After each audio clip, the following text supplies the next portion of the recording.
পাগলা মসজিদ। পাগলা মসজিদ ও ইসলামিক কমপ্লেক্স বাংলাদেশের একটি প্রাচীন মসজিদ যা কিশোরগঞ্জ সদরের নরসুন্দা নদীর তীরে অবস্থিত। 3 তলা বিশিষ্ট মসজিদটিতে একটি সুউচ্চ মিনার রয়েছে। মসজিদ কমপ্লেক্সটি 3 একর 88% জায়গার উপর প্রতিষ্ঠিত। 1979 সালের 10 মে থেকে ওয়াকফ স্টেট মসজিদটি পরিচালনা করছে। ইতিহাস।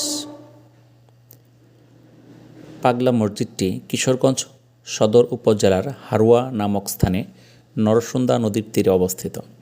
জনশ্রুতি অনুসারে কিশোরগঞ্জের ঐতিহাসিক হরবতনগর জমিদার বাড়ির ঈশা খানের বংশধর দেওয়ান জিলকদর খান ওরফে জিলকদর পাগলা সাহেব একজন আধ্যাত্মিক ব্যক্তি নরসুন্দা নদীর তীরে বসে নামাজ পড়তেন। পরবর্তীতে স্থানটিতে মসজিদটি নির্মিত হয়। জিলকদর পাগলার নাম অনুসারে মসজিদটি পাগলা মসজিদ হিসেবে পরিচিত হয়। অপর জনশ্রুতিতে তৎকালীন কিশোরগঞ্জের হরবতনগর জমিদার পরিবারের পাগলা বিবির নাম অনুসারে মসজিদটির নামকরণ করা হয়।